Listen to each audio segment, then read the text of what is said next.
guys, welcome back to my channel. If you're new here, welcome to the Secret Life of Horror. My name's Danny and I have a very fun video for you guys today. I'm going to be doing my haul from Texas Frightmare weekend. I'm wearing my shirt. First thing I guess on the haul, I'm wearing the shirt that I got. Texas Frightmare weekend, if you don't know, it's a yearly convention that takes place now in Irving, Texas. It is, I would say, one of the biggest, if not the biggest, horror convention, especially this year. So many people that were there. But I've been in love with Texas Frightmare weekend since I first heard about it when I was like 16 years old. I didn't get the chance to actually go because we kept having to postpone it. All this different stuff kept coming up. So I finally got to go in 2022, and so this was my third year actually getting to go. But it was so awesome to be able to go back. Big shout out to our friend Leanna, who hooked us up with a room at the Texican, and we got to go back and forth. We didn't have to struggle with carrying all our stuff around the con the whole time and everything, and had the best chicken salad sandwiches in my life. And so shout out Leanna again. But I have a bunch of stuff to get through. I was planning to get a whole bunch of autographs and stuff, but with getting the new Texican room and everything, it put a little bit of a dent in my budget, which is just fine because I'm a movie guy. And so I got to get a whole bunch of movies, and I am hyped about a lot of them. I've already started watching a whole bunch of these movies. I'm excited to finish them, but I'm excited to show you guys what I got too. And so starting off before that, I want to show this cool program they did with Fangoria. If you know anything about Texas Frightmare weekend, I'll put in a picture of my Nightmare on Elm Street Part 3 one, because it was hanging up, but it fell off here recently. But I have a really cool, every year Texas Frightmare weekend used to do like a little planner, like a schedule kind of thing, and it has like things about like vendors and like different things about the attendees gonna be there. Like they have a whole like list of like everybody that is gonna be there and stuff like that. And so this is really cool, kind of like a cool updated version of it in like a Fangoria magazine form. And so this is awesome. You was able to buy these as part of your tickets as well. And I want to shout out Sean. He hooked me up with my Frightmare ticket because these already sold out, but he was selling his because he wasn't able to make it from England, and so I bought his from him, and I got this sweet shirt as well, and so I was pretty hype about that. So shout out Sean too, because a lot of this stuff for Frightmare really fell into place where it was like we weren't planning on going, and just kind of out of nowhere we decided we were gonna make it. And so let me just dive right into the movies because there's a bunch to get through. But first up is one that I actually have the distinct honor of playing in. This is from my good friend Daryl Hook, and these came in just before we left us, so I got to get my own copy, and that is Stoner Snake. The reason why I bring this up in this video is because we had a bunch of these copies with us there at the convention, and we're passing them out. We got to give one to Billy Pond, to Linnea Quigley, Todd Sheets I think got one, Mark Plonia got one. And what's really cool is that same night, Daryl Hook, the director, was able to give one to the Tech 9. So it's really awesome just how far this movie's going. I always consider it the best of the bad. A really good movie, really fun movie if you like the kind of schlocky sleaze that is underground low budget horror. This is the epitome of that. Great soundtrack too. Really great cast as well. Joe Filipponi, who plays some of our stuff, is in that. A whole lot of fun. Check out Stoner Snake if you get the opportunity. And next up, speaking of low budget, I have a bunch from Wild Eye. I'm a huge fan of Wild Eye. Let me see, make sure I got all of them. So I did get quite a few. Yeah, I think I got all of them over here. But a really good friend, Matt. Well, everybody I already knew from Wild Eye. That was the table to be at. I had the absolute legends. I got to meet Todd Sheets for the first time. I'm a huge fan of Todd Sheets. He played a film at our Red Fern Reaper Fest last year. We finally got to present to him his award and everything. But also Mark Plonia was there, which was insane. David Sterling, huge producer for indie films. It was just so awesome to be at that table. But got to meet a good friend Matt. We got to partake and exchange gifts, so to speak. And he basically let me have free roam in a lot of ways and let me pick out a few movies from Wild Eye. So I grabbed a bunch that I've been wanting to watch, and the first one that I knew I had to grab was Freak. This one's been on my radar for quite a while. I've watched it now. Before watching, I didn't really know much about it, but it has like a stop motion killer. It's like a puppet kind of thing, and it's really unique, very gory, very bloody, and it's very short. It's only like an hour long, I believe. Yeah, 52 minutes. But a really fantastic film. I loved that movie, and I'm so thankful that I finally got to watch it. Shout out to the Wild Eye guys for all these movies, because this was definitely my highlight from the weekend, of being able to sit there and just shoot it with the Wild Eye guys and hang out with them for a little while. And next up is one that I haven't even heard of before. It was one that was the first time really listened for me, like I had no idea this one existed. And it is Clown of the Dead. And the reason why I got this one is because not only Circus of the Dead is like a Frightmare staple with Billy Pond, but Clown of the Dead, or not Clown of the Dead, Clownado was one that I got a couple of years ago at my first Frightmare, and so it's kind of become like a tradition where I have to get at least one clown movie from Frightmare. Which this next one is the exact opposite. I have no idea what it's about just yet because I have this one of the few that I haven't got to watch yet, but it looked really cool, and that is Prison of the Psychotic Damned. This one looks like a lot of fun. It's kind of based on the shot-off video era stuff. It looks very gory. Yeah, it's part of the Wild Iron Extreme, which is typically a lot of the gore, more on the offensive side, as you'll see as some of the other ones coming later on. But it looks like a lot of fun, and I haven't heard of that one, so it's one that I just wanted to check out.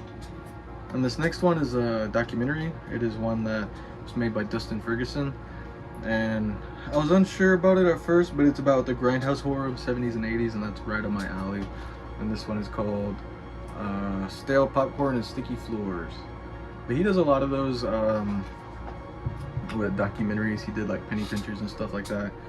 But I'm curious to check that one out. I feel like it'd be a good watch, especially for the kind of movies I like and everything, especially kind of on the underground level too. But we'll see what that one's about. I haven't got to watch this one yet either, and it does look like a pretty fun one. I'm a big slasher guy, if you know that. If you can't tell from the wall, I'm a pretty big slasher guy. This next one is called Fright World. It was the cover alone that sold me on it, but I do like their raw and extreme ones. They tend to be more of the, oh, you can see my whole setup right there. Yeah, this one looks like fun too. Who is this one by? This one is made, no, David Williams. I'm not too sure who that one is. I know most of these other ones, like Justin Ferguson, Mark Polonia and stuff. But these next two are actually Japanese releases, and it's cool how they're able to get these movies with Wild Eye as well. That's how I got a movie a couple years ago from Frightmare, which was Violators. That one became one of my favorites. Really good cult status film. And this one is called The Iceni Man. I know I probably butchering that name, but this one looked insane. Just the cover alone was enough to grab my attention. But I'm excited to check this one out. This one looks like another run-of-the-mill slasher, but I love the Japanese takes on American style movies. That's why I really liked Violators, and that's why I think that's why I really like House, because that was their first take on a almost American style haunted house, but it's just like way over the top. It's so much fun, and it's kind of cool. Like even thinking about like Premonition really kind of takes that American kind of storytelling and tells its own story, and now it's one of the best remakes in America, which is the American version of Premonition. But that Japanese version is so much better. But I'm getting off on a crazy tangent. But anyways, this next one is another Japanese one, and this what's this one called? It has a full, has a different case. Harawada Man. Here, let me show you this right quick. Harawada. I'm probably terribly butchering that. I'm sorry. Here, oh, here's the original cover, but I did switch it inside out because this just looks awesome, and it really matches the Iceni Man. But I love foreign horror movies. I love especially Asian horror movies. They're always so much fun and so unique and always very memorable.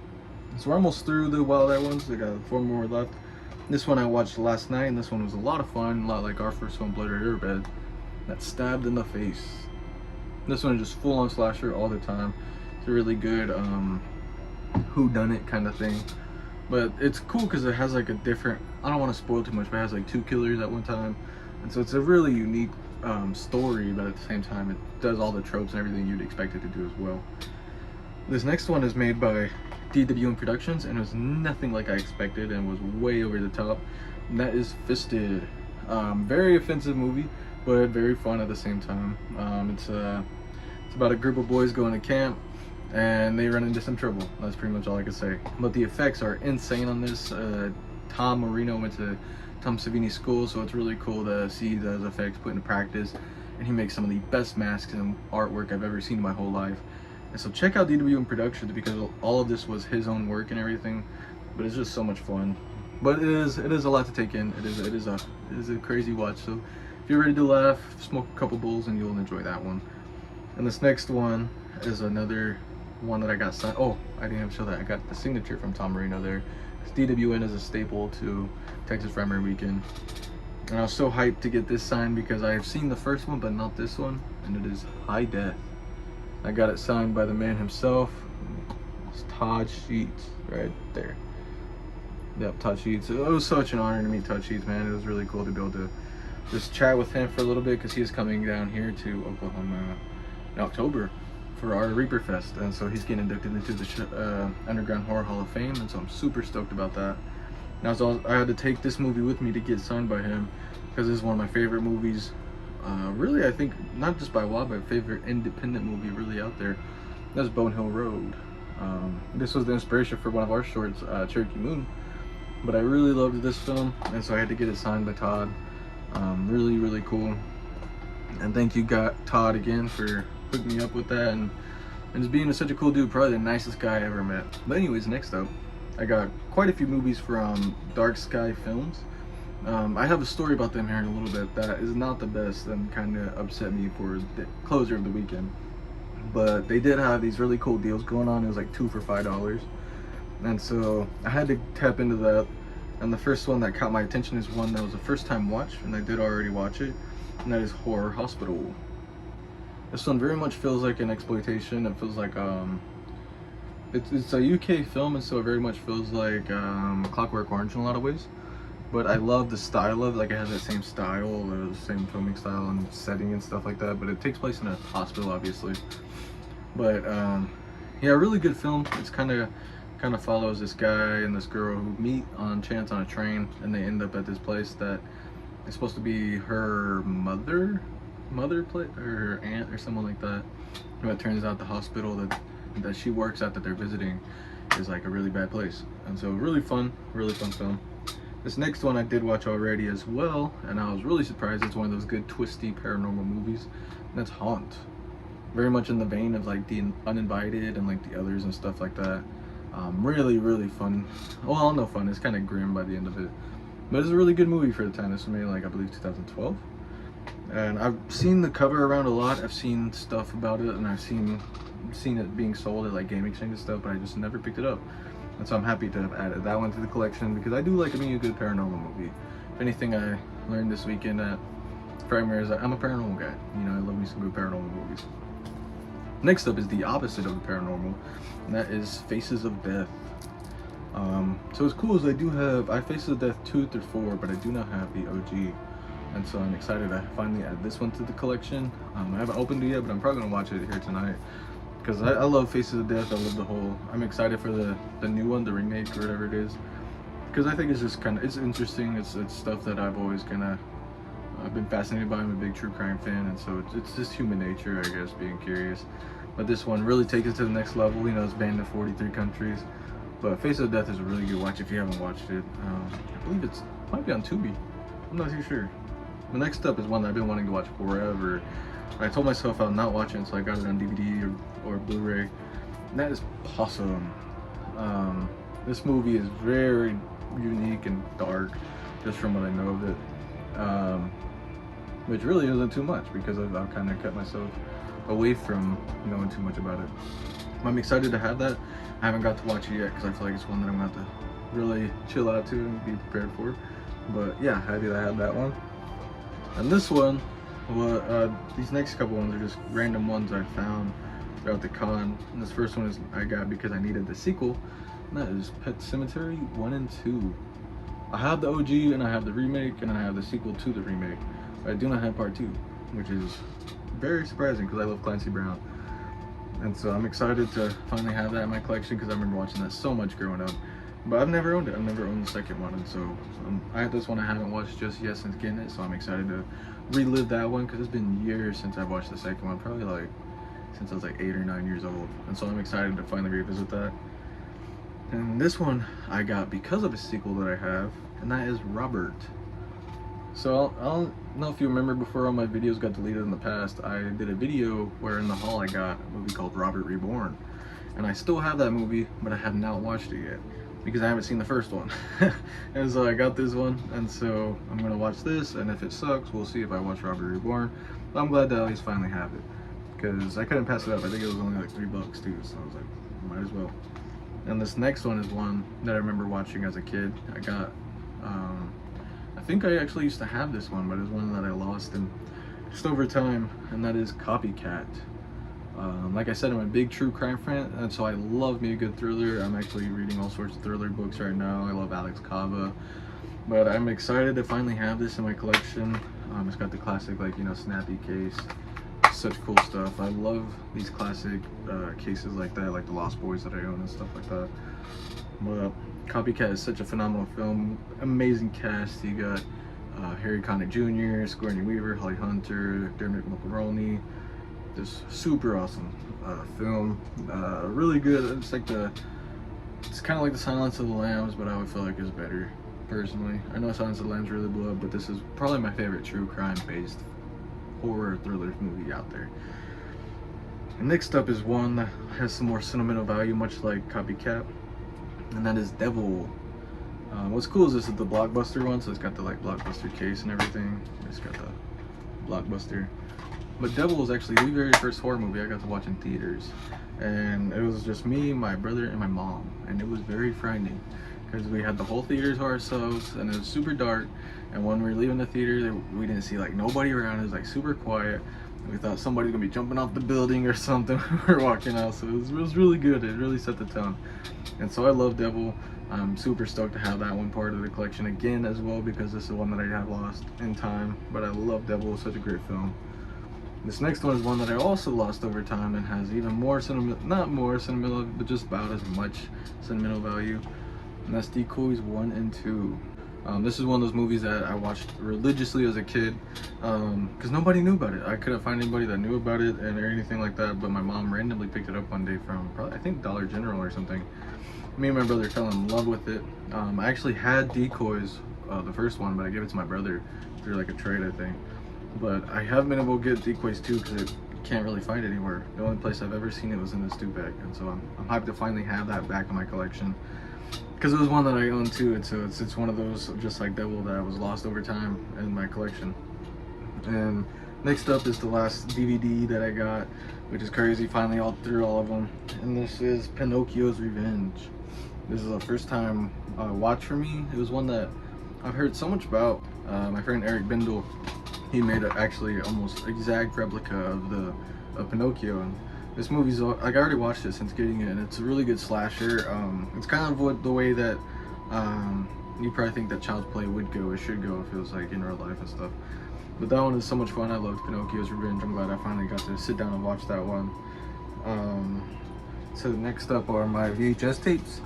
Well, okay, so before I dive into these VHS tapes, I accidentally left 3 movies at my brother's hotel room because my brother James picked me and my brother up. There's a 4-pack that I left there, and it was Mother's Day Massacre, Breadcrumbs, I can't remember what the other 2 were, but my mom actually had that set as a kid too, and so whenever I seen that available, it was only like $5, and I was like, I have to grab it because it was one of those that we used to sell at Walmart for like $5 too. But that's what kind of put me onto independent movies as a kid, was we would buy those packs and we'd see movies like that, or like Dead of Winter, Roman. That's how I first was introduced to really any full moon, like Decadent Evil, Evil Bong, all that stuff was on those like random 4-packs or 8-packs that would be, you know, like I Am Omega, just all those random movies. And it made me fall more in love with horror because it's like a different side you don't really see. And so I was really stoked to see that 4-pack because that was another real big nostalgia one for me. But I also got the first VHS tape, which is Wild Things. Wild Things is one of my favorite movies, another back going to my childhood. Shouldn't have been watching it as a kid, but my mom was obsessed with it because it's a really good story. It's kind of in that detective, true crime, really, because we just watched Law and Order SG-1 or whatever one of it. Like, I don't even know. There's so many Law and Order SG-1. It's like Stargate, but Wild Things is so much fun. It's a wild movie. Matt Dillon, I believe, is who plays in it, and Kevin Bacon. But that was one that I got on VHS. Next up is one that I love. I've been looking for it on DVD forever, but I'm glad to finally at least have it on VHS tape, so I don't have to get the first one on VHS. And that's Blair Witch 2. This is one of my first memories in life, was watching Blair Witch 2. It's just such a good gothic story. It's really good. all around horror movie. It's so much different than the original movie, but I think it really grows on the lore. It really grows on what the first one built, and I think it's a fantastic sequel. And then a lot of people didn't like it because it wasn't found footage, but I love it. Next up is one that I haven't seen yet. It's one that I have a weird thing where I have to wait until I get a movie sometimes to watch it, because I don't really like streaming as much, and this was one of them, and that is Bram Stoker's Shadow Builder. There's the VHS. Here, let me take it out of this so you can see it. Yeah, it's got that lenticular cover. Super cool. But I really don't know too much about it. I've seen it everywhere, like on like Tubi and stuff like that, but I've just wanted to watch it physically, and so having it on VHS I think is going to be the perfect way to watch it. And next up, the last VHS tape that I have, it's one that I've been looking for forever. It's actually in my cart on eBay, and so I'm thankful to have this. That is The Town That Dreaded Sundown. This is one of my favorite movies of all time. I'm actually excited to get to wrestle in Texarkana this year. But this movie is really good, true crime based on true story. Really well done slasher. But I love that movie. I'm so stoked to have that, and being like down in that area in Texas and everything is one of those things where I love the southern movies like that, even like Dark Knight of the Scarecrow, Texas Chainsaw Massacre obviously. And so speaking of Texas Chainsaw Massacre, the next two things are really indulgent, and this first one is my second copy of the film, and that is the Texas Chainsaw Massacre Steelbook. They're selling this for like $10 at Dark Sky Films, and so I had to grab it because I don't have it on Blu-ray. And I've had my copy of Texas Chainsaw Massacre since I was like 10 years old, and so this is like a good upgrade, but I'm going to be keeping all of them, because on top of that, we're going to go ahead and get into the autographs. This is probably my biggest score of the convention, and that is the Black Maria, the 40th anniversary edition of Texas Chainsaw Massacre. Really awesome. If you've seen the movie, you know what this is. But it came, oh, I just dropped it. Oh well, it's safe. But it came with the 40th anniversary limited edition Texas Chainsaw Massacre. It's got like 5 discs, so many special features and interviews and commentaries behind the scenes. So much stuff going on here. So I'm freaking super stoked to have this. But the best part is right here. I got it signed by the legend Ed Gwynn. And this is where that story is coming from. Dark Sky Cinema, whenever I got this, they told me he was signing these for free. And so I got super excited. I was like, oh, what? So I started getting ready and unwrapping and stuff. I go over to Ed Gwynn and I hand it to him. And I say, hey, I was just told by Dark Sky Films or whatever that you were signing these for free. And he was like, no, what? I'm not doing that. And I've gotten Ed Gwynn's signature before right here, and so I love Ed Gwynn, and so whenever he said that, I was like, oh, I'm so sorry, I'm not trying to like rip you off or anything, that's just what they told me. And the guy standing next in line, he was like, that's crazy, I don't know why they would tell you that. And I was like, oh, I'm sorry, I don't expect you to like sign it or anything, I was just told that, and so that's why I came over. I apologize. He's like, no, it's okay. And he took it and signed it for me anyways, and he told me he remembered me because he was the first ever convention guest I got to meet. And so it was just so awesome to get to have that another added experience. And I was apologizing like crazy, like, you don't have to sign it, you know, I'll pay you. He's like, no, it's fine, you don't have to pay me. And I was like, wow, you know, like, it just shows how cool of a guy he is, and just further deepens my love for Texas Chainsaw Massacre, because that was just an awesome moment. But yeah, I was pretty pissed off with Dark Sky Films, because I was so dumb that they'd be lying like that, especially like getting my hopes up after purchasing that. But what's cool about that is it also came with this poster, which I'm probably gonna hang out very shortly. It's the roadkill from there. And so next up will be the next 2 autographs. Only 2 more. Almost there. The first one is from Billy Pond. I'm not gonna roll it because it's over there, but it is a Billy Pond poster for Circus of the Dead 2, and he signed it for the Reefer Monster. That was the short, the fake trailer that we played. So it's really cool to have something signed by him about our film. Like, it was just kind of a surreal moment. Like, we kind of, I don't know, he's kind of one of the stepping stones that put us into making movies in general, and so it's really awesome. But the last autograph that I got was from one of my heroes as a composer and big music guy, as Alan Howarth. And I already have my Thing poster hung up. You can kind of see it, but it's blurry, so I'm going to put it up right here. Alan Howarth was added to my Thing poster. He did some of the sounds and music and stuff throughout it. Like, anytime you hear synths, it was probably him. But he does so much with John Carpenter. He did Halloween 3, he did The Dentist. I love Alan Howard. He's all over my phone with like music everywhere. He watched any of our films. So much of my stuff that I make is based off of him. So what's awesome is he also put the actual bar, the actual music for the thing on the poster. So it's like, wow, you know, it's so cool to have. So it was a big moment for me for getting that on. We talked for like 10 minutes, and there's a big line behind me, and I felt bad, but he just kept talking about and like asking me questions. I was like asking him questions and stuff, and there's so much knowledge I felt like was poured on me about just synthesizers and music in general, and so it was just an awesome moment. Definitely highlight. But Texas Frightmare weekend was awesome. It was a fantastic event. Check out my vlogs if you haven't. I got part 1 and part 2. It was so much fun, and thank you everybody that took pictures with me, that hung out with me. It was so great seeing all of you guys. And all the vendors, thank you for having such cool stuff, because I got to add some of that stuff to my collection. And I love my collection. It's just an extension of myself, and so I'm excited to share that with you guys, and thankful if you made it this far. It's probably a long video. But anyways, that is all that I have for this one, and I'm going to be doing a review after this for a movie I watched at Texas Frightmare weekend, The Barn 3. And so stay tuned for that coming very soon, because Addison Benek is actually coming down here well, he's here now, or about to be here now, and so I'll probably record some of that for Strict 9 Films page and stuff. But exciting stuff happening, and so I'm going to keep you guys in the loop. But thank you guys for watching, and I'll see you in the next video.